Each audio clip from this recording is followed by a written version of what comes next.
ሁለት ትልልቅ ጉባኤዎች ነው የምታካሄደው። አንደኛው 39ኛው የአፍሪካ ህብረት የመሪዎች ጉባኤ ነው። ሁለተኛው የጣሊያንና የአፍሪካ ስብሰባ ነው። ከነኚህ ጋር ደግሞ ተያያዥ ሆኖ አሁን እየተካሄዱ ያሉ ሌሎች ስብሰባዎች አሉ። አዲስ አበባም ተዘጋጅታ ነው የጠበቀቻቸው። በየጊዜው አዳዲስ ነገርን ይዛ አዳዲስ መንገዶች፣ አዳዲስ ገጽታዎች፣ አዳዲስ ሆቴሎች፣ አዳዲስ የመስተንግዶ አይነቶችና የመስተንግዶ ደረጃዎች፣ አዳዲስ በርካታ አገልግሎቶችን ይዛ የአፍሪካ እህት ወንድሞቿን በከፍተኛ ደረጃ ለማስተናገድ መስተንግዶዋን ጨርሳለች። እንግዶቻችንን ቤታችሁ አዲስ አበባ የአፍሪካ ህብረት መሰረት ወደ ሆነችው የሶስተኛዋ የዲፕሎማቲክ ማዕከል የሆነችው አዲስ አበባ እንኳን ደህና መጣችሁ ልንላቸው እንወዳለን። የከተማችንን ነዋሪዎች ሁሉ ካየን በጣም ደስተኛ ፊት ነው የምናየው። እንግዶችን ለማስተናገድ መንግስት ብቻ አይደለም እየተዘጋጀ ያለው።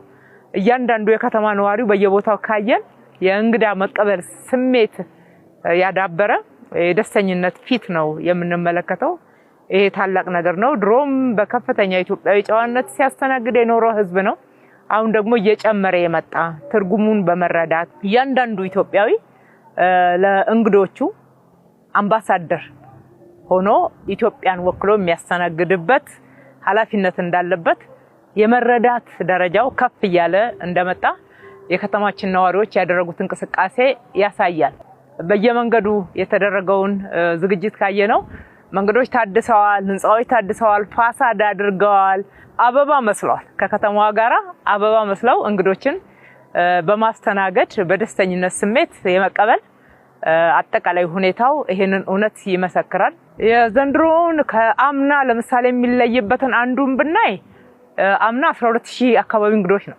ዘንድሮ 20000 እንግዳ ነው የሚጠበቀው። አንዱ ልዩነት ይሄ ነው። የስበት ማዕከልነት ጨምሯል ማለት ነው። ወደ ኢትዮጵያ መምጣትን መውደድ፣ መፈለግ፣ መጓጓት እየጨመረ እንደመጣና የስበት ማዕከል መሆናችንን ያሳያል። ሁለተኛ ከተማችን እንደስሟ ውብ አበባ መስላለች። አሁን ስብሰባውን ማካሄድ ብቻ ሳይሆን እንግዶቻችን የቆይታ ጊዜያቸውን እንዲያራዝሙ የቱሪስት መዳረሻ ቦታዎች በብዙ አማራጮች ተዘጋጅተዋል። የወንዞች ዳርቻዎቻችን፣ ፓርኮቻችን፣ በየመንገዱ በየአካባቢው ያሉ የህዝብ መገልገያ ቦታዎች የበለጠ ስበት የሆኑበትና ምንማማርበትም ናቸው። በሌላ በኩል ደግሞ የሰራናቸው መሰረተ ልማት ኢትዮጵያዊነትን ብቻ ሳይሆን አፍሪካዊነትንም ጭምር የሚናገሩ የሚያቀነቅኑ ናቸው። አጠገባችን የአድዋ ድል መታሰቢያ አለ። የአድዋ ድል መታሰቢያ የአፍሪካ ህብረት መስራቾች ለአፍሪካ ሀገራት ነጻነት የታገሉ ጀግኖች ጭምር ናቸው የተሳሉበት የተቀመጡበት ንግግራቸው ጭምር እዚህ ተንጸባርቋል። በኢትዮጵያዊ ጨዋነት በደስተኝነት እንግዶቻችሁን ለመቀበል እንደተዘጋጃችሁት ሁሉ ሁላችሁም የአዲስ አበባ ነዋሪዎች እንግዶቻችሁን በሚገባ በማስተናገድ የማይረሳ ትዝታ ሁሌ ወደ ኢትዮጵያ መምጣት ለአፍሪካ ነጻነት ፈርቀዳጅ የአፍሪካ ኩራት የሆነችው ኢትዮጵያ ሁልጊዜ በልባቸው የታተመች ሀገር ሆና ሁሌ ለመምጣት ደግሞ በተጨማሪ ዘንድሮ 20000 ነው። ለሚቀጥለው ደግሞ 40000 30000 ሰው በዚህ ወቅት እንዲመጣ ለማድረግ የእናንተ ሚና ወሳኝ ነው። እንግዶቻችሁን ተንከባከቡ፣ አስተናግዱ።